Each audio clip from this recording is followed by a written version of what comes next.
Welcome to the Cheating Secrets channel. He was nothing like I had imagined a police detective to be. He was definitely not as big or impressive, and he sweated a lot. Every time I saw him, he was holding a bag of cornflakes and eating them one by one. He wasn't unfriendly or intimidating, but it was hard to befriend him. "Mr. Fromut, we can't release you before tomorrow morning. There's no one to handle the paperwork on Sunday evening." Samuel Green tried to be professional and friendly at the same time. He failed. I had been in the holding cell for 3 days, and now he was telling me I had to stay another night. It was all very confusing. I wasn't supposed to be here at all. I think they were eager to pin the murder on someone. Unfortunately, I wasn't good enough for them. All I could do was look at him across the table and shrug. Damn it, I didn't want to leave anyway. I was disappointed when they said the charges against me wouldn't be dropped.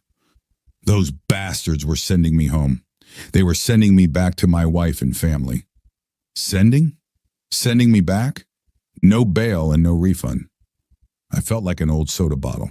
The good news is that tonight you can order dinner from Stakeout. The money is now coming from a different fund. You can order whatever you want. I gave him a weak smile. "Sam, will you be here in the morning?" "Of course. Why do you ask?" "Well, I was hoping you could help me a little with my release." "What do you mean?" "Well, I'll be completely free, right?" "Yes, without any conditions." "Is there any way you can release me without informing my family?" When Sam Green laughed, beads of sweat appeared on his forehead. "You mean you want to sneak out the back door?" After I nodded, he shook his head. "She really hurt you, didn't she?" I nodded again. "Here's what I'll tell you, John. You decide what you want, and I'll figure out how to help you achieve it. Is that okay?" That evening, I had chicken for dinner, and all my friends were envious. After finishing the fried apple pie, I spent the rest of the evening reflecting on what had happened and trying to make plans for the future. The recounting seemed to go well, but I had no idea what my plans would be. I worked at the Northeast Regional Distribution Center for Ace Hardware. I loaded and unloaded trucks all day. It wasn't very demanding, but I liked it, and the pay was decent. With that salary, I fed my family and raised 2 wonderful boys. Todd was 16, and Jeremy was a year younger. My marriage and my life were great until I was arrested 3 days ago. The arrest went fairly smoothly, but when I learned the circumstances surrounding it, things got complicated. In fact, I intentionally made things more complicated. However, at the time, that wasn't my intention. I was in the warehouse doing my usual job during my regular shift when the police arrived. My boss pointed at me, and I was immediately handcuffed and taken to the patrol car. This all happened in front of my coworkers. By the time I reached the patrol car, everyone in the building knew what was happening. Of course, I had no idea. Being a law-abiding citizen, I followed orders like a little puppy and didn't ask any questions. That was when I first met Sam Green. At first, he was a bit stern, but he spoke plainly the entire time. By the end of the day, his demeanor started to change. We spent a few minutes on the formalities of the interview before things got interesting. Sam Green was very interested in where I had been all morning. He didn't seem too pleased when I assured him that 15 people could confirm I hadn't left the warehouse. I tried to be polite and cooperative until he dropped his bombshell on me. "Do you know a man named Thomas Esterly?" "He's not a friend, but I know him." "Why do you ask?" "He was killed today at 11 o'clock in the morning in the parking lot of the Holiday Inn. His car exploded." "Why are you questioning me about what happened to Thomas Esterly?" "I haven't seen that guy in over 15 years. "What was your relationship with Mr. Esterly?" "There was no relationship. He was an old friend of my wife before I met her. I met him a few times, but we never interacted." "What was the relationship between Mr. Esterly and your wife?" "Detective Green, you're starting to irritate me. Laura and Tom Esterly were a couple for a few years. I met her about 6 months after they broke up. I never asked her about their relationship. I suggest you talk to her." "We already did. We talked to her for 2 hours today." "Why?" "Your wife was with Mr. Esterly right before his murder. She was at the crime scene when we arrived." Suddenly, I didn't like the way the conversation was going. I had a good marriage. My life was perfect. Laura had never given me a reason to think otherwise. Of course, maybe it was my fault because I never looked for anything. It was because I never suspected anything. Tick-tock, tick-tock. Finally, my brain started working, and I didn't like the conclusions I was coming to. Since I didn't respond, he spoke again. Surveillance cameras at the Holiday Inn recorded Mr. Esterly and your wife entering room 311 at 9:45 and leaving at 12:30. Your wife returned to her car, and Mr. Esterly went to his. When Mr. Esterly tried to start his Mercedes, it exploded. Your wife was far enough away not to be harmed. Can I have a cup of coffee? He seemed a bit annoyed by my request. I had interrupted his train of thought. I needed a little break to gather my thoughts. I had just learned that my wife of 18 years had cheated on me. My entire life was built around her and the children we had together. Everything was falling apart. No, I didn't kill Thomas Esterly, but I really wished I had. The rest of his questions would be redundant. Sam Green stepped out of the room for a moment and returned with cups of black coffee from the vending machine. It was awful, but I needed time to think, so I sipped it slowly. Detective Green, can I assume that my wife confirmed all this information, or did she have some alternative explanation? No, Mr. Fromuth, there was no other explanation. We showed her the evidence, and she agreed with all of it. She met with Mr. Esterly, and they indeed spent more than 2 hours together in room 311. I know this isn't part of your investigation, but was this their first meeting, or had they been together before? Mrs. Fromuth indicated that she and Mr. Esterly had been meeting monthly for at least 3 years. She had no idea who might want Mr. Esterly dead. You do understand why you are our prime suspect, don't you? I finished my coffee with the last gulp. My body seemed to tremble from the bitterness of what I'd heard. At that moment, it matched my mood. Why would she confess to all this? Honestly, I think she was scared to death. It seemed to me that they usually arrived in one car. Today, she had some errands to run, so she decided to meet him there. If they had followed their usual routine, your wife would be dead too. I think she realized that. Well, I suppose I'd better tell you everything so you can get to the bottom of this. What do you mean? It was me. I parked my truck behind the warehouse and slipped out so no one would see me. I planted the bomb under Esterly's car and then returned to work. I was gone for less than half an hour, so no one even noticed.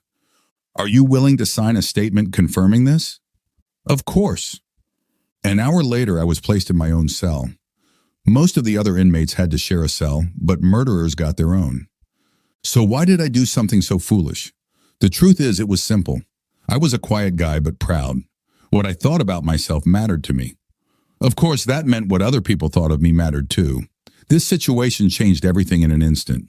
It became clear to me that my wife didn't think much of me. I believed Detective Green when he said Laura had been having an affair with Thomas Esterly for 3 years. Not because of any information I had, but simply because she would never make up something like that, and neither would he. I not only didn't want to live with her anymore, I didn't even want to see her. I was sure she would have a logical explanation for everything, but I didn't want to hear it.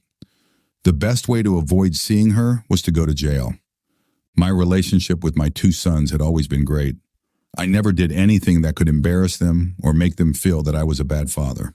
Right now, I didn't feel like a good father. I was a cuckold. My wife, their mother, openly admitted to sleeping with another man. There's no way that information wouldn't reach them. I realized that once it did, I wouldn't be able to look my sons in the eye and hold my head high. She humiliated me in front of my boys. She stripped me of my dignity as a man in the eyes of my children. How could I face them without feeling that I had let them down? The best way for me to handle this was to show the world that when I found out what was happening, I took action to stop it. I killed the son of a bitch who ruined my marriage. Then my sons could at least be proud of how their father handled the situation. In reality, I regretted not actually doing it, but it would be better than nothing if I could at least get some credit for it. Anyway, I didn't want to see my sons any more than I wanted to see my wife. I couldn't return to work. I played cards and bowled with all those guys. If they found out my wife had been leaving me for 3 years, I would never live it down. The humiliation I would have to endure would be too much for me. So there was no way I could go back to Ace Hardware. The situation with my family would be exactly the same. I didn't want to face any of them. There was no explanation for what Laura did to me that wouldn't make me look like a weakling. My only hope was to go to prison and forget about them all. The plan was to avoid a trial by submitting a guilty plea. In movies and on TV, they always offer a plea deal to avoid the costs and hassle of a trial. All I had to do now was wait to be formally charged. I didn't care what happened to me, but I refused to stand face to face with a bunch of people I knew and look like a cuckolded loser. One of the nicest things about being in jail was that I could refuse visitors. I was more or less forced to talk to my appointed public defender, but I declined to meet with my wife or my brother Will. Other than my lawyer, I spent most of Friday alone. They gave me a newspaper, and it had all the articles about Thomas Esterly's death. They called me the suspected killer and Laura the Holiday Inn cheater. My sons must be very proud of me. It turned out that Esterly had made a small fortune in real estate and had also married well. Sam Green stopped by after dinner. "John, I have just one question for you, and then I'll let you go. Where did you get the black powder to make the bomb?" "Last summer at the Lancaster Fair, there was a gun show. I have 2 cans, but I don't have a receipt." I realized something had happened as soon as I answered him. He had a wide smile on his face as he left the cell. I'm not sure, but I thought he winked. I thought my answer was pretty good because the guys and I had actually gone to that gun show. Saturday started slowly. After lunch, 2 guys from the Bureau of Alcohol, Tobacco, and Firearms in Washington showed up. I didn't like them, and I refused to talk to them without my lawyer present. It was the weekend, and they couldn't find my public defender anywhere. They left after a few hours, but they didn't seem too upset. The rest of the day passed without incident, except for a very brief visit from Sam Green. He just stopped by to check if I was okay. I nodded affirmatively. He smiled again and left. On Sunday afternoon, Sam came back and we had a pleasant time together. That's when everything fell apart. "John, it took us a couple of days, but we finally put all the pieces together. I didn't like how you tried to mislead us, but I understand why." I sat quietly, waiting for him to continue. "The ATF guys were able to find out everything about the bomb that killed Thomas Esterly. They even managed to identify the guy who likely made the bomb, and they were right. It was C4, John, not black powder. Last night in Philadelphia, they arrested a professional explosives expert named Frank Donato, who made it. Phone records show that in the past few weeks, he contacted Sylvia Esterly, Tom's wife, 13 times. Sylvia Esterly withdrew $25,000 from her bank account last Wednesday. She refused to disclose what she did with the money. Well, that pretty much ruined my plan. For the next hour, I sat and listened as Sam Green described everything that had happened. Laura would have been collateral damage. Sylvia Esterly would have been just as happy if Laura had been in the car with her husband. And then it was all over. I waited for Monday to be released. No deposit, no return. That damn phrase echoed in my head like an Amy Winehouse song. A prison term would have left me with at least a shred of dignity. Now I had nothing. I lived with a cheating wife, 2 sons who I was sure had completely lost respect for me, and a job I was too ashamed to return to. I could no longer face my family or friends. The saddest part was that I had nothing to do with it. I was a victim, no bail and no refund. What the hell did that even mean? Sam was a man of his word. As I left the cell, I saw Laura, Todd, and Jeremy in the lobby. Sam took me aside and we exited through the garage entrance. He waited until the banks opened so I could get some cash. I left everything in the checking account, but took the $22,000 we had saved for a new house. Then my new friend, the detective, drove to the Ace warehouse so I could pick up my truck. Sam and I shook hands. I had my truck and a few dollars. I decided there was nothing in the house I couldn't live without. He returned to my wife and kids, and I drove south on the highway. My first stop was in Knoxville. After a delicious dinner and a cold beer, I turned on my mobile phone. I had 13 messages from Laura, which I deleted, and then I called Todd. "Dad, is that you? Where the hell have you been?" "I'm fine. Are you alone? Can you talk?" "Yeah, Mom's in the bedroom. She's been there all day. Jeremy is here with me." "I'm sorry, son, but after what happened, I just couldn't bring myself to come back home. I'm sorry to leave you guys, But you're both so grown up now, and I think you'll manage. We're okay, Dad. Mom's a mess, but she isn't getting much sympathy from anyone, including us. You guys will have to take care of everything for a couple of years. I'll send some money as soon as I can. We talked for a few more minutes. Things with my sons weren't as bad as I had expected. It seemed they were on my side, despite my leaving. That night, I slept better than I had anticipated. By noon the next day, I was in Huntsville. I rented a small mobile home and got a job at a warehouse through a temp agency the following day. By the end of the next week, they offered me a permanent position. I was overqualified and underpaid, but it seemed like steady work, and the prospects for the future looked good. And I was just about ready to start sending money home for the boys. All of that stopped when Todd called. Todd and Jeremy had moved out of the house and were now living with my parents. Jeremy and Laura had exchanged some words, which ended with Laura slapping Jeremy a few times. He defended himself but didn't hit her back. Todd carefully explained that Laura was not to blame for anything.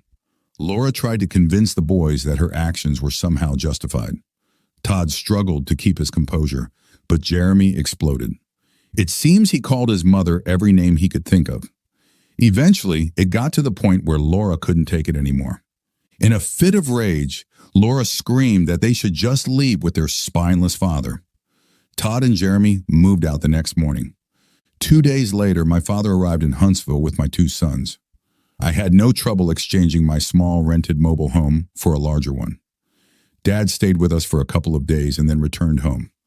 Todd had the presence of mind to take their school records before leaving, so there were no issues with getting them enrolled locally. The biggest challenge was getting the 2 of them to decide on which car to buy. I think Todd won because Jeremy didn't have a driver's license yet. We heard nothing from Laura. She also never contacted my parents.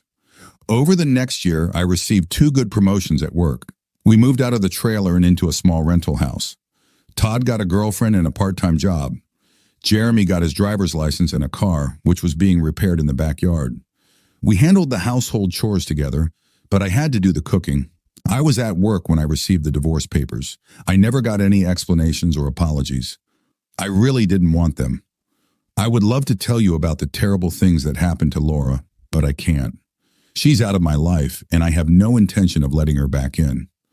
I'm sure she's somewhere right now, sitting in a comfy chair or on a bar stool, wishing me well. The thought of that brings a smile to my face. Sorry, Laura, you lost. No deposit, no return. Thank you for listening until the end. See you in the next episode of Cheating Secrets. Take care of yourself and your loved ones. Goodbye.